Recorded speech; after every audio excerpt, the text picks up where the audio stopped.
Thank you. Thank you. Great. Guys, this is insane. What is happening? Why am I up here?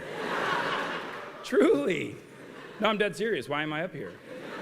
To be asked to come back to this place to speak to a graduating class of an institution that truly meant the world to me and still is the leading aspect of my entire life and career, it is the cornerstone of my life and career, is an astonishing honor. So thank you for being here. I mean that. I really, really do. It is also an honor that I almost immediately regretted saying yes to. Because look at this church, look at these people.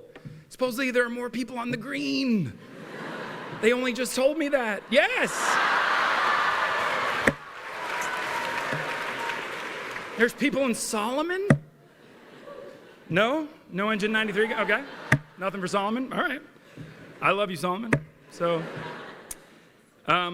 luckily, a few days after I said yes, a rescue call was sent.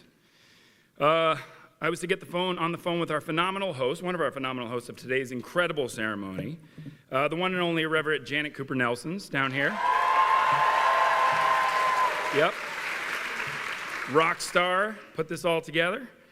Her job was pretty simple: to harness any and all spiritual guidance, reach out over that phone, metaphorically grab me by the hand, and wade me through the waters of sheer terror. The end result? She made things way worse. Janet, I love you, but in attempting to give me advice and pointers on what I should say in my speech, she started referencing these indelible speeches from other people who had already spoken. Yeah. You want to know what she led off with? You know, I remember when Ruth Bader Ginsburg was here.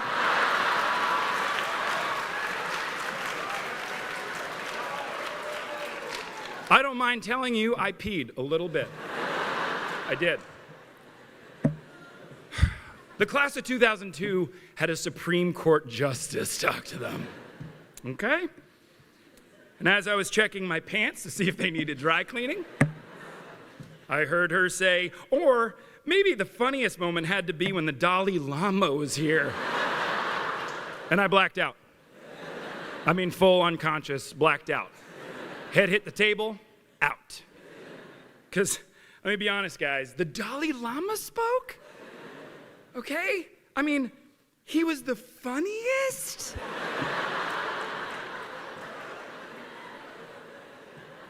I can't contend with the llama on a bad day. But to know that he brought his A game?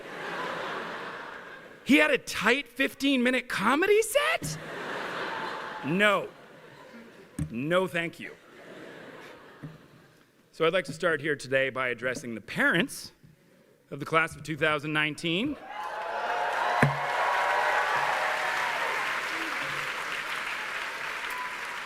And to you, I would like to say, I hear you. Don't worry. I have already had the t-shirts made up. My kid just graduated from Brown, and all I got was the dude from The Office? Good. Glad you think that's funny. That's really funny. Let me tell you what's really funny. The notorious RBG, His Holiness, they didn't go to Brown. Not smart enough.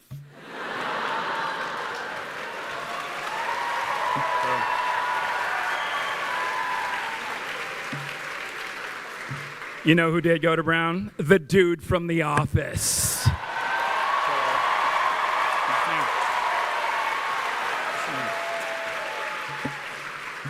That's ridiculous. It actually sounded awful just coming out. So, and because of that, I am specifically and acutely aware of just what an astounding honor it is to be here today. So to the graduates of the class of 2019, tomorrow, I say thank you. Thank you for letting me be here today. Truly, thank you for letting me be a part of your day. This is your day, and you are graduating tomorrow. How cray is that? Does anyone say cray anymore? Okay. I'm ancient. Who's nervous? Let me see a show of hands of the people in the, really, a lot of outliers here. Well, I look forward to your world domination. I was terrified because all the people came up to me and said, the future belongs to you. Whoa! What? I am currently searching for an apartment trying to keep the number of roommates in single digits. Literally nothing belongs to me. Take a deep breath. Let's all take a breath. Wow, you actually did it. You're going to be great. There are many sides to being nervous, and a whole lot of them are wildly useful. And for the ones that aren't so useful, well, let me see if I can't walk you through some of those. Believe it or not, they asked me to come up with the title of this speech. Yes, this characterizes this as a speech. And yes, they think it's good enough to come up with a name. What's so hard to understand? The name I came up with off the top of my head was, what do I know? Right? Pretty good. And oddly enough, that line went from being some jokey device I was using to deflect my own fears of being up here to a genuine challenge to myself. What do I know that I can tell you guys about that could possibly illuminate the future that stands in front of you? Well, I know that tomorrow you will all receive a piece of paper that says you've gotten one of the best educations there is to get, period. I also know that that education did not necessarily happen in the classroom. You know, the funniest thing about me is my getting into Brown, I didn't feel I deserved to get in. So I made it my mission to deserve to graduate. That was my thing. I came to Brown as a mid-year. Don't know if that program exists anymore, but yes, one person? Nope. Okay. It's gotten smaller since I was here. But I was one of 32 kids that were not accepted in the fall with everyone else. Thanks anyway. But rather we came in alone, hungry, and cold in January. I remember immediately trying to find my place, to find a group, to find my people. There was a moment where I even thought I might try to play basketball here. Don't laugh yet. Don't laugh yet. My brother Paul was actually the captain of the basketball team, so I had communicated with the coach a couple times about potentially walking on. Still no laughter, please. And it was January, so it was mid-season. I walked up to the gym one day to meet with the coach. I opened the door. As the door swung open, by the time it reached the end and was coming back, I went, no. Nope. These dudes were too big. They were too good. And it was just after lunch, and they were on their second practice? No, thank you. No, thank you. So I turned around and walked straight through the campus toward my dorm when something caught my eye. I saw a flyer for a sketch comedy group called Out of Bounds. Yes, you can all clap for them. That's how big we were, too. It's funny because I think the flyer caught my eye because it was nailed to a tree. And I remember thinking, like, whoa, I haven't been at Brown very long, but protecting trees is kind of like one of your things, right? So I went in for the audition, and my entire life changed. Nope, not because I got in, not because I started acting. It was through that group that I found my way into this community. It was through that group that I met my people. And all of a sudden, I was surrounded by the most inspiring peers. I mean, every single one of them seemed way smarter than me, way cooler than me, way more interesting. And one of the best decisions I made in my life was just to lean all the way in. Nope, not to acting. Are you kidding? I mean, I really wasn't good enough to be here. I don't know if you're listening. These kids were amazing. Truly, by the end of senior year, the only parts I had ever gotten were like armed guard number 4 or terrified hostage guest number 2. Yeah, that's right. When I was at Brown, we did Die Hard the musical. Yep. You guys really missed out. I can promise you that. My parents are right here. They'll tell you you missed out. They didn't. They didn't miss out. It was ridiculous. Okay. You still have your shirts that say my kid went to Brown and all I got was Die Hard the musical? That seems harsh, but we'll talk about it later. No, I didn't get to throw everything into acting, but I did throw everything I had into this unparalleled pool of brilliant people. You know, people often ask me how I got into acting. The truth is, I didn't get into acting. I got into everything. Believe it or not, when I got to Brown, I really hadn't listened to any music that wasn't on the radio, seen any movie that wasn't in the multiplex. One day I asked a small group of friends to each give me one of their favorite movies, favorite albums, and they did. Every single week for 4 years. Yeah, cry. Okay, I'm back. It was the experience of my life. One of the most mind-blowing, mind-expanding experiences, and no drugs were necessary. It was without a doubt the beginning of everything. For the next 4 years, I wanted to be a part of it all. I formed a new way of thinking, a new way of executing those thoughts. I leapt out of my comfort zone, then stayed there, and then leapt again. I experienced firsthand the powerful shift in doing something out of love rather than out of necessity. I learned what it meant to believe. I took chances. I failed, and I took more chances. So yes, in the classroom I received one of the greatest educations one can possibly get, true, but the piece of paper I got at graduation also represents that education. The piece of paper I got not only says where I was educated, but who I was educated with.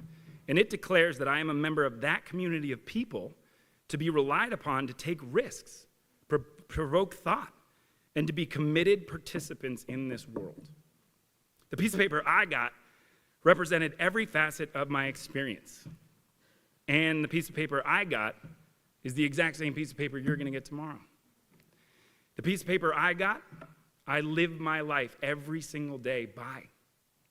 Because when looking at this sense of nervous that you're feeling now, ask yourself, what's it based in? Is it based in the unknown? Because my question to you is, up until now, how else have you approached each new tomorrow? And if your nerves are based in fear of failure, well, my question is, up until now, how have you defined success? Because in this community, without the presence of financial gain, isn't success simply defined as you're just being onto something? Taking an idea farther than it had never been before? Why does it ever need to change? It doesn't. Or if your nerves are based on something bigger, a fear of something bigger, the world at large, well, to that I do say, yes, it's true, they're right. The future does indeed belong to you. But the abstract weight of responsibility to change it overnight very much does not. Real change is organic. The only responsibility you all have is to hold fast to everything that you have lived right here. To not conform.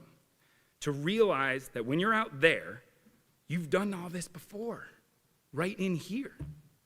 Remember fondly the discomfort you felt when you were asked to push yourself farther than you were ever sure you could go, and the wash of elation when you finally got there. Remember to be scared. You've been scared before. You'll be scared again. Find more of your people. Lean all the way in. Take chances. Fail big and take chances again. Listen to music. Remember to believe in something. And fall in love as many times as it takes. And remember, before you do something special, just do something. The truth can almost seem too simple. But the simple truth is, the program you ran here is the same program. Just run it again, and again, and again. That's what I know. Thank you to this class. To this institution, it is my honor. Thank you.